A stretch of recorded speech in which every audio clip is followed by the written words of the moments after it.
Hello दोस्तों, कैसे आप सभी? स्वस्थ है, फिट है? चलो, माँ सरस्वती का नाम लेते हुए इस प्यारी सी क्लास को हम आगे कंटिन्यू करते हैं। और इस क्लास में आपको बताने वाले हैं प्रश्नावली 3.1 के क्वेश्चन नंबर 2। क्वेश्चन नंबर दूसरा कराएंगे। क्वेश्चन नंबर पहला करा दिया हमने पिछली वाली वीडियो में। आपने अभी तक नहीं देखी हो तो आप पहले उसे देखें, फिर उसके बाद इसे देखें। अब हमसे क्या पूछा गया है क्वेश्चन नंबर सेकंड में? देखो, इसमें पूछा गया है हमसे अनुपात दे रखे हैं A1/A2, B1/B2, C1/C2 की तुलना कर ज्ञात कीजिए कि निम्न समीकरण युग्म द्वारा निरूपित रेखाएं एक बिंदु पर प्रतिच्छेद करती हैं या समांतर हैं या अथवा समपाती हैं। यानी मैंने आपको बेसिक क्लास में ये बताया था कि युग्म कब संपात्य होंगे, कब प्रतिच्छेद होंगे, कब समांतर होंगी रेखाएं। तो ये चर्चा मैंने तुम्हें बेसिक क्लास में बताई थी। अगर आपने वो भी क्लास नहीं करी हो तो बहुत मिस कर दिया आपने, और पहले उसे कंप्लीट करें, क्योंकि बेसिक जरूरी है पाठ का। जब हम अध्याय स्टार्ट करते हैं तो उसका मैं सबसे पहले क्या कराता हूँ, बेसिक कराता हूँ। क्यों? तो हम इसी वजह से इसे हम बेसिक को कराते हैं। तो यहाँ पर मैं आपको बता रहा हूँ क्वेश्चन नंबर सेकंड। देखो सेकंड क्या कह रहा है, पहले का यानी फर्स्ट। देखो, इसे करेंगे हल। क्या करेंगे? हल करेंगे। अब फर्स्ट को हल करने के लिए हमें तुलना करनी पड़ेगी। माना रैखिक बहुपद, माना रैखिक बहुपद। रैखिक बहुपद क्या होते हैं? A1x प्लस B1y प्लस के C1 इज इक्वल टू 0। ये हमारा A1x plus B1y plus C1 is equal to 0 जो मैंने लिया है, ये तुम्हारा व्यापक रैखिक समीकरण होता है जो हमें दो चरों में निकालना पड़ता है, x और y के पदों में। तो यहाँ पर पहले समीकरण की तुम क्या करोगे? तुलना करोगे। तो क्या करोगे? तुलना करोगे। तो यहाँ लिख दो समीकरण फर्स्ट की तुलना। समीकरण फर्स्ट कौन सा है तुम्हारा? 5x प्लस माइनस के 4y प्लस के 8 बराबर 0। ये तुम्हारा फर्स्ट समीकरण है और इसकी तुम्हें तुलना करनी है। तो करो यहाँ से। तो यहाँ बनेगा A1 बराबर 5, B1 बराबर माइनस के 4, C1 बराबर आपका 8 आ जाएगा। अब सुनो और देखो, अब हमें A2x प्लस के B2y प्लस के C2 इज इक्वल टू 0 से तुलना करेंगे। किससे करेंगे? 0 से तुलना करेंगे। समीकरण अभी नहीं बनाएंगे, से समीकरण सेकंड की तुलना। चलो सेकंड लिखते हैं। क्या है? 7x प्लस के 6y माइनस के 9 इज इक्वल टू 0। अब यहाँ पर x के साथ A2 है और x के साथ 7 है, तो मुझे यहाँ पर A2 बराबर 7 मिलेगा। क्या मिलेगा मेरे साथियों? A2 बराबर 7 मिलेगा। और B2 बराबर मुझे यहाँ पर मिलेगा, B2 यहाँ पर है कितना है? 6। कितना आ जाएगा? 6। यहाँ पर 6 लगा देंगे। फिर उसके बाद C2 बराबर माइनस के 9 मिलेगा मुझे। क्या मिलेगा? C2 बराबर माइनस के 9 मिलेगा। अब अनुपात से करूंगा, अनुपात रखूंगा, अनुपातों से। अब अनुपातों से मतलब A1/A2 यहाँ पर चेक करूंगा। A1/A2 की वैल्यू कितनी निकलेगी? तो A1 यहाँ पर 5 है मेरा, और A2 मेरा यहाँ पर 7 है। तो ये 5/7 आ जाएगा। इसी प्रकार में 1/B2 का मान निकलेगा तुम्हारा। देखो B1 का मान कितना है? माइनस के 4 है, और B2 का मान कितना है? 6 है। तो यहाँ पर कट पिट के कितना आया मुझे? यहाँ पर माइनस के 2/3, यानी 2 से इसे काट दूंगा 4 को, 2 से काट दूंगा 6 को, तो यहाँ पर मुझे वैल्यू क्या मिलेगी, -2/3। अब यहाँ पर देखो A1/A2 का मान 5/7 है और B1/B2 का मान 2/3 है। अब यहाँ पर ये वैल्यू कैसी हैं, अलग अलग हैं, तो तुम यहाँ पर कह सकते हो जहाँ A1/A2 B1/B2 कैसे हैं, ये नॉट इक्वल टू हैं, तो यहाँ लिखोगे जब ये कंडीशन बनती है यानी A1/A2 not equal to B1/B2, तब तुम कह सकते हो रेखाओं के युग्म, रेखाओं के युग्म प्रतिच्छेदी हैं। कैसे हैं, प्रतिच्छेदी रेखाएं हैं। कैसी हैं, प्रतिच्छेदी रेखाएं हैं।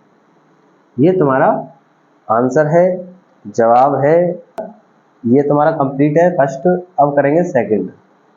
कौन सा करेंगे, सेकंड। सेकंड में हमें क्या दिया है, चलो सेकंड हमें दिया गया है 9x + के 3y + के 12 बराबर 0।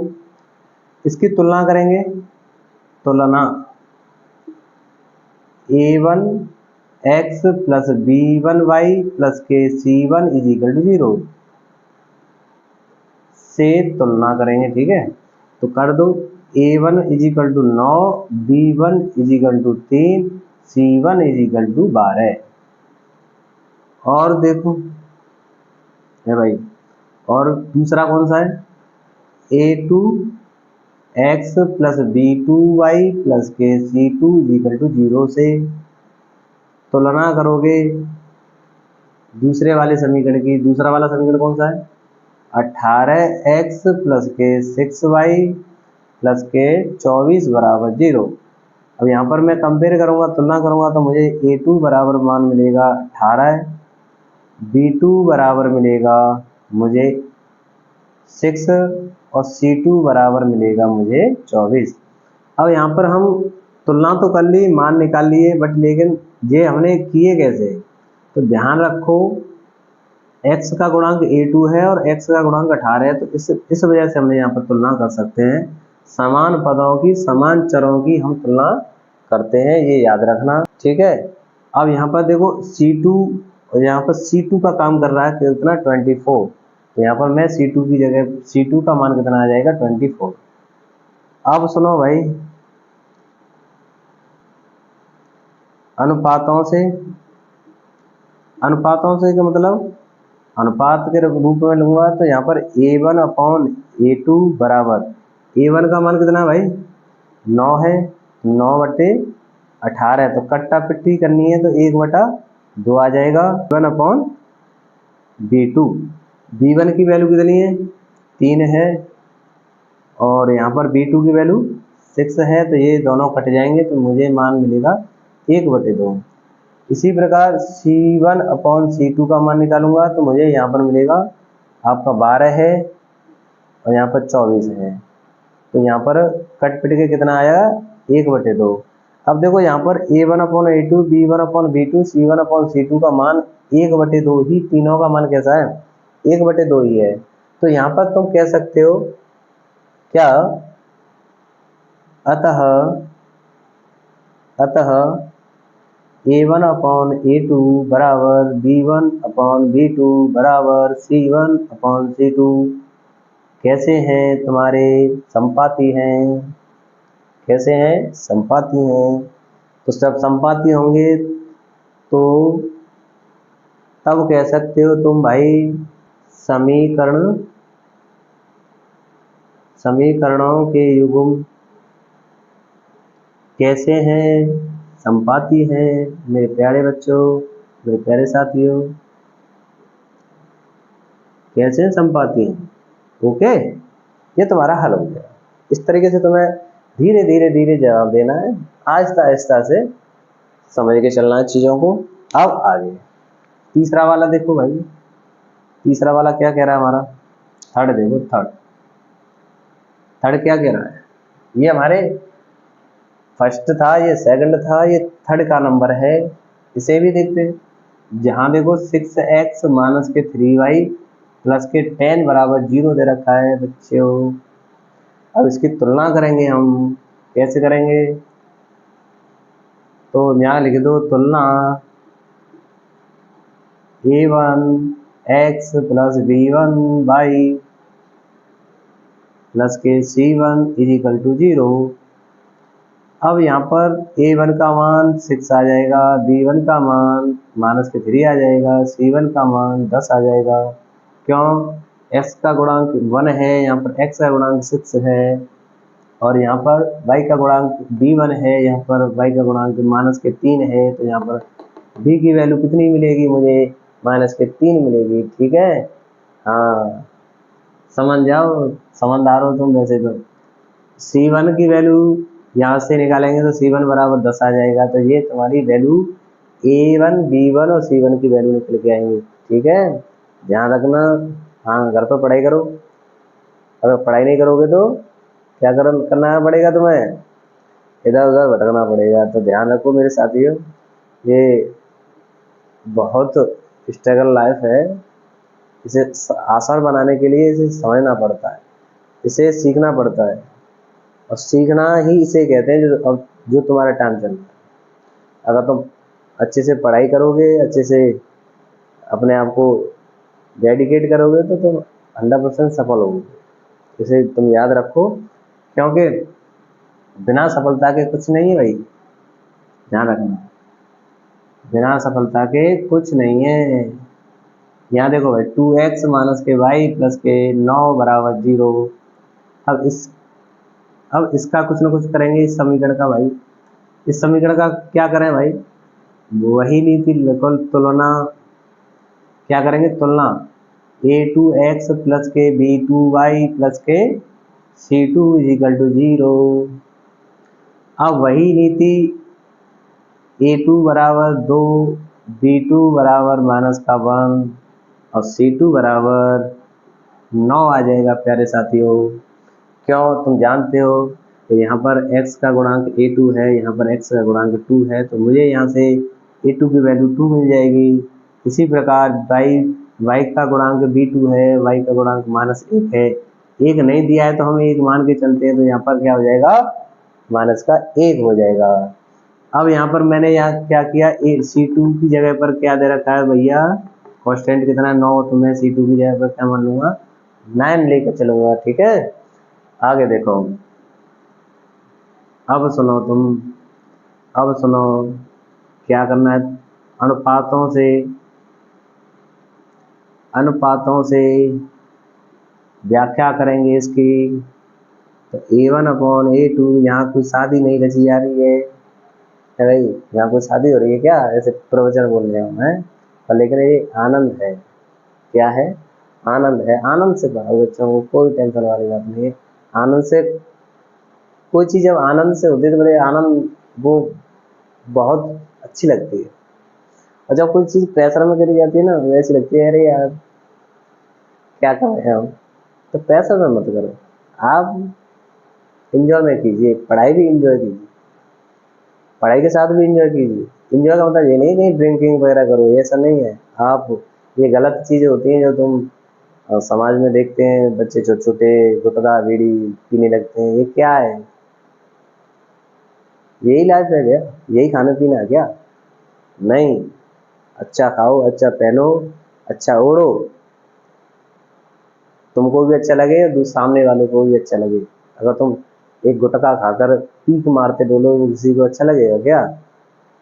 इसलिए आपसे कह रहा हूँ, आप सही बनो, सही रास्ते पे चलो और सही दिशा चुनो अपनी।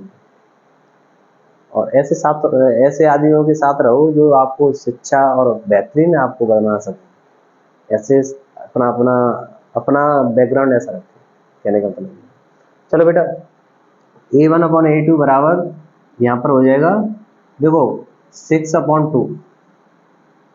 6/2 का मतलब 3 आ जाएगा भाई। इससे हम काट देंगे, इसे हमें क्या दिक्कत है? यहाँ पर a1/a2 बराबर a1 का मान -3 है और b2 का मान -1। तो माइनस से माइनस खत्म, बराबर सीधी रेखा है, 3 आ जाएगी। भाई 1 का भाग 3 में जाएगा तो 3 बार ही तो जाएगा, 2 का भाग 6 में जाएगा तो 3 ही तो आएगा। अब मैं यहाँ पर क्या करूँगा, C1 अपॉन C2 बराबर, C1 की वैल्यू कितनी है, यहाँ से देखो C1 10 है, यहाँ पर 9 है, तो 9/10, सॉरी 10/9। तो यहाँ पर लिखना पड़ेगा मुझे, जहाँ A1 अपॉन A2 बराबर B1 अपॉन B2 लिखो, not equal to C1 upon C2। Not equal to क्यों लिखा भाई, ध्यान दो, A1 अपॉन A2 बराबर 3 है, B1 अपॉन B2 बराबर भी 3 है, पर लेकिन जो तुम्हारा C का जो वैल्यू है ना वो अलग आ रहा है। अगर जब ये अलग आएगा तो तुम क्या करोगे, इसे नॉट इक्वल टू के शो में कराओगे। तो जब ऐसी कंडीशन बने, कैसी, ऐसी कंडीशन बने तब क्यों कहोगे तुम रेखाएं समांतर हैं। तो यहाँ लिखेंगे अतः रैखिक समीकरणों के योग, रैखिक समीकरणों के युग्म कैसे हैं, समांतर हैं। कैसे हैं, समांतर हैं। ये थे तुम्हारे क्वेश्चन नंबर 2 के 3 क्वेश्चन, जिसे मैंने आपको बहुत ही प्यार से दुलार से मैंने समझाया है। और इसी तरीके से तुम अपना सिलेबस करना चाहते हो तो हंसी रखो, और मैं भगवान से यही प्रार्थना करूँगा कि आप ऐसे ही सदा खुश रहें और अपना भविष्य उज्जवल बनाएं। आज के लिए इतना ही काफ़ी है, नेक्स्ट वीडियो में मुलाकात करेंगे। जय हिंद दोस्तों, प्यारे साथियों, जय हिंद।